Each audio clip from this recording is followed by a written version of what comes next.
I'm sure you'll thank me for this recipe in writing. We take some dark bread like this. We haven't spread herring on bread yet, right? Herring butter. You definitely never made an appetizer like this before. Let's go with the herring. I'll show you. Hi everyone, I know you're used to salting herring and maybe eating it with potatoes, but I want to show you how to spread it on bread. It might sound a bit wild, but this is going to be herring butter, a super tasty thing you spread on bread, and it's just going to be an awesome appetizer. Black bread is best, but white works too. You'll be amazed.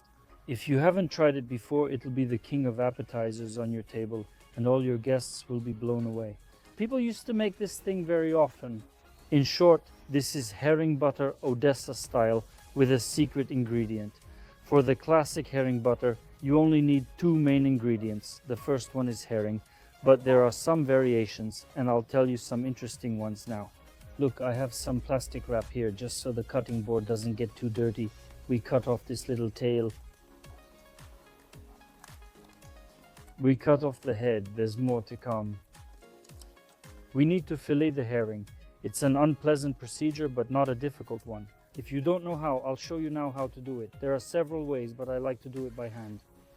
All of this right now. We clean all this, take it out, see what we have here. We have a little bit of roe. Well, we remove that, take out the insides, clean it, and then rinse it with water. Now next, we cut off these edges, the belly, like this. From one side and the other side.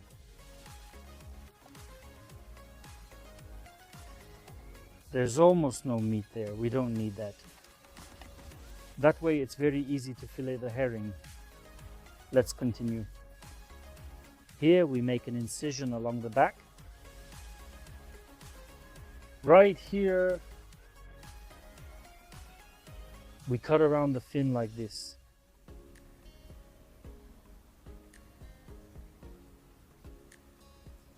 Now we take this little fin, carefully remove it like this. Here too we have another fin. We make a cut around it like this. You see, it practically comes out by itself. The herring we have is salted, I forgot to mention that. We lift up this skin here. The main thing is to lift it once. After that it will come off easily. There you go. Like this, it comes off easily. Like this. And the same here, we do the same on the other side. Now next, we take the finger like this, insert it into this cut and separate the backbone. You'll feel it with your finger from the flesh, and then carefully remove it so that almost all the bones stay with it. Here, look what we get. Almost all the bones stay here. There's also some bones left here, but we're going to remove them now. There are actually just a few left here. So we've separated one fillet. It definitely needs to be rinsed as well. We're separating the second one the same way, ending up with 2 fillets like this. Now we rinse and cut them up. The bones will stay right here and you won't feel them anyway, so don't worry. People use tweezers to remove bones from the fillet, but here it's impossible to get them all, so don't worry, you won't notice them. Let's all go rinse it. We've rinsed the fillet. Now let's cut it up. Basically, it doesn't matter how you cut it. You can even chop it up a bit more like this. That way any extra bones come out. You won't notice them, but it's still nice when there are fewer of them. That's right, just cut it up and put it in the blender bowl. This isn't Vorschmack, don't worry, it's even better. Just wait, it's about to start. We have a little bit of roe here, you see it's not fully formed yet, but you can add it in as well. And we cut the second piece as well. Here you go.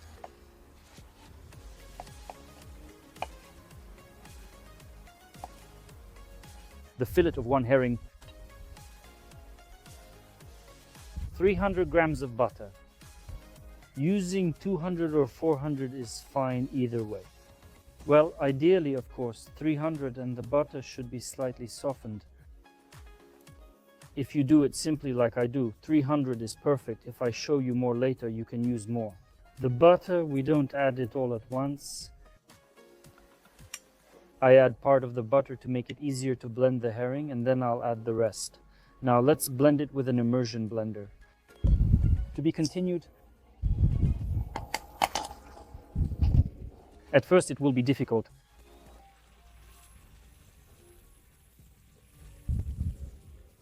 Look, you see, you get this kind of mixture. Now we add the remaining butter. We add the butter and mix everything thoroughly. Yes, it's not easy. A wider container would help since a tall one is inconvenient, but this is all I have, so I'll have to manage.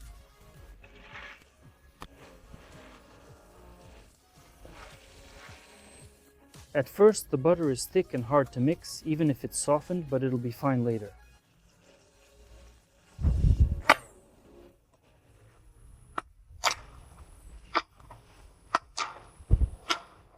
We've mixed everything, and this is the result.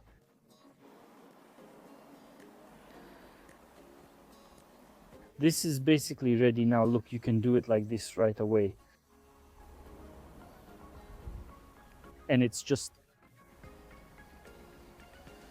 already amazing. It's so delicious. Make this thing, spread it on bread, and everyone will be amazed.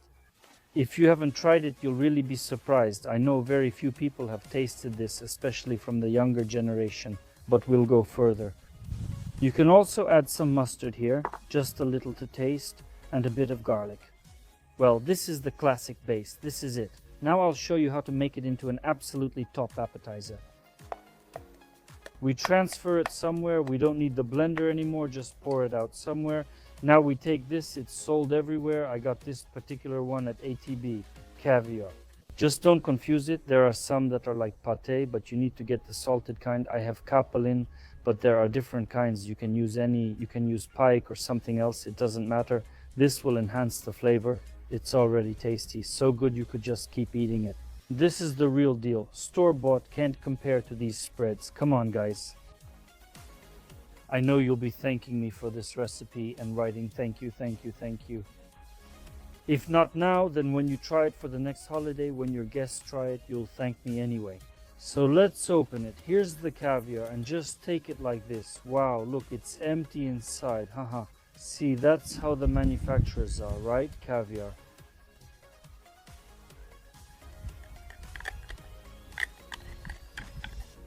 You can also add imitation caviar. Well, if you're super rich, you can throw in red caviar.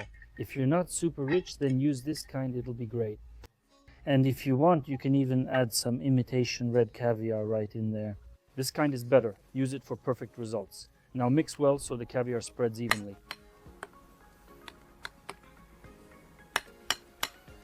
Mixed it up. Take some black bread like this.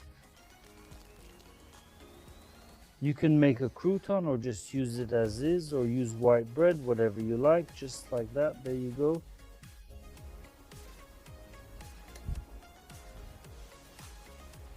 And now it has turned. I'm almost out of strength, seriously, into such a delicacy, guys.